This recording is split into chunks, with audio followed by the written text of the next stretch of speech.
Ẹ káàbọ̀ padà sórí ètò ẹ̀yin olólùfẹ́ wa. Gẹ́gẹ́ bí a ṣe ń sọ lọ, mo fẹ́ kí wọ́n bá wa yànnà náà. Mo mọ̀ wípé ọ̀pọ̀lọpọ̀ náà mọ bú wọn ní ìránṣẹ́ eléyìí ti ṣì àwọn èèyàn lọ́nà. Wọ́n mọ ọ̀pọ̀lọpọ̀ la máa rí. Ọ̀pọ̀lọpọ̀ la máa rí lórí social media. Wọ́n ní this one is not man of God, Mèṣù ni. Wọ́n ní kọ̀ọ̀kọ̀ ló ń kọ́ àwọn èèyàn, mo mọ̀ pé àwọn èèyàn á bú yín dáadáa. Tẹ́ bá dé ọ̀dọ̀ kọ́mẹ̀ntì tó wáyà máa fi hàn yín. Wọ́n á bú yín dáadáa, wọ́n ní eléyìí ti ṣì àwọn èèyàn lọ́nà. Láti ìwé ẹjọ́ ìbára tẹ̀síwájú. Ṣé ìgbéyàwó àwọn para wa síbẹ̀ àbí ká para wa síbẹ̀? Ọ̀rọ̀ ibú yẹn gan tí wàá lè bú mi torí scripture lèmi ó sọ abẹ́ni tó bá lè fault scriptures yẹn, if you can fault the scriptures I'm telling you, then let's talk scriptures. Now Jesus answered in Matthew 19. He answered and said unto them, when they asked, can we divorce of our wife for every reason? Have you not read that he which made them at the beginning made them male and female? 5.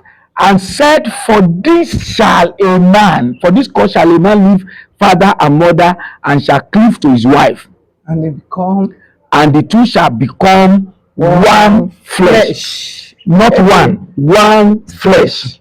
So this issue of cleaving, Jesus' statement here, don't show the beginning, it was also the beginning. Kò sọ nípa church wedding, kò sọ nípa mosque wedding, kò sọ nípa occultic wedding, kò sọ any of those things. Kò sọ nípa court wedding.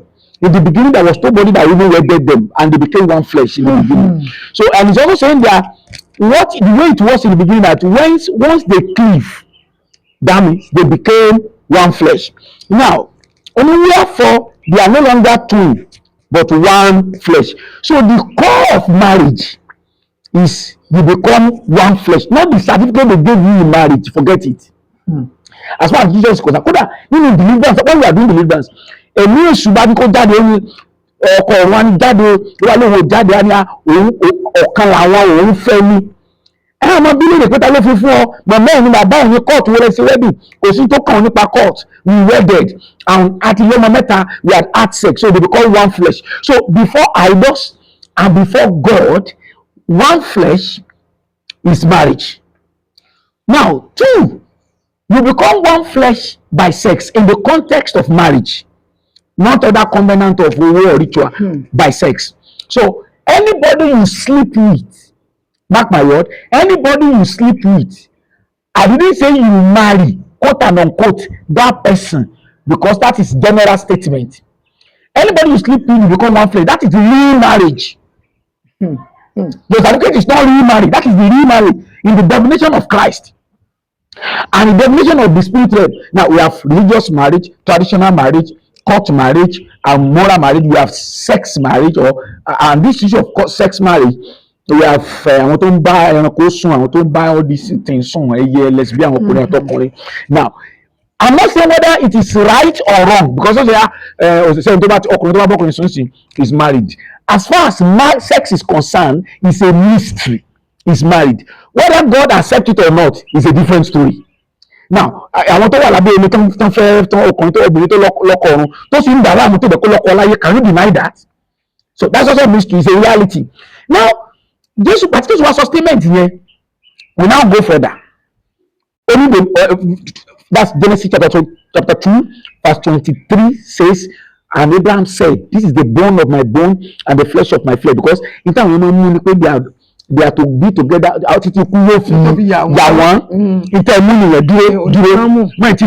Just be patient. I'm coming to that church creed, another episode. We say I'm as a church creed.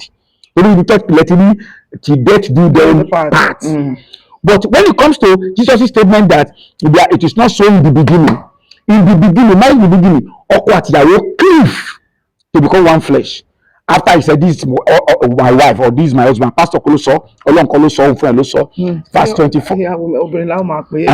Verse 24 sọ pé they cleave and they become one flesh. Verse 25 sọ pé, please don't forget that the curriculum of marriage according to Jesus in this chapter. Chapter 25 sọ pé, and they are both naked and not ashamed. So if you say here that it is not so in the beginning to separate, so you cannot break marriage. If you say that, you cannot put away, you cannot give certificate of divorcement. If you say that, I agree with you. And yes, I agree. Just hold on. If, just like Jesus said, if the marriage is like the marriage in the beginning, ní àlè fi ìwé ìkọ̀sílẹ̀ fún. Jesus will not say you should ó sì do yé it. mi. You cannot say that no divorce in marriage, no divorce in marriage, and that marriage does not refer to the marriage Jesus was talking about. Marriage tòde òní kọ́. Marking scheme of Jesus, marking scheme of Jesus tí ó fi ń sọ̀rọ̀ pé it is not so in the beginning. But at least ẹ bá tẹ̀ ní last exam ẹ wo marking scheme. Tí marking scheme ẹ bá ti exam ẹ tó wrong ẹ cancel náà ni.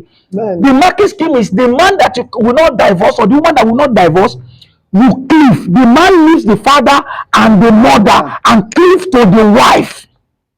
You cannot divorce that woman because it's a marking scheme.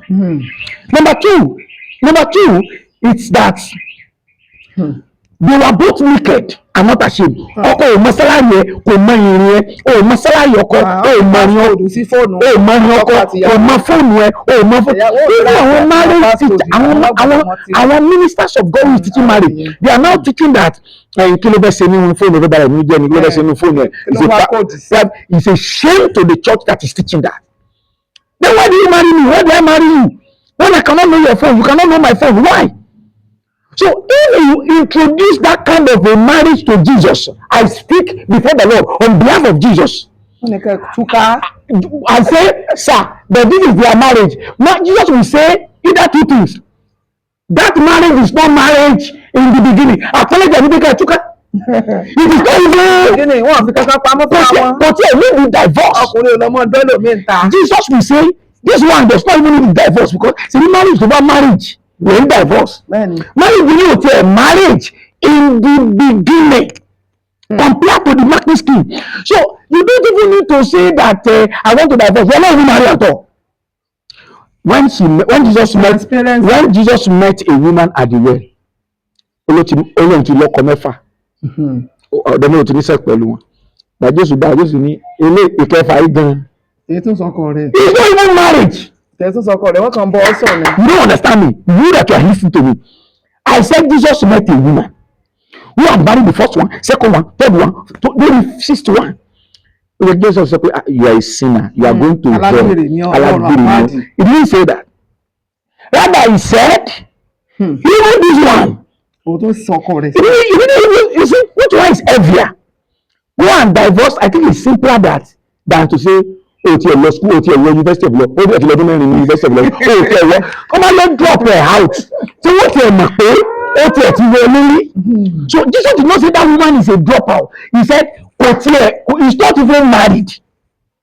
And that woman became an evangelist. That woman is still married. So what we are saying, according to Jesus, is Jesus said, when it's divided to the beginning, that you cannot divorce. It is a marriage that qualifies. Now, let's now go back to Ibo statement is certificate of divorcement, not a bẹ̀rẹ̀.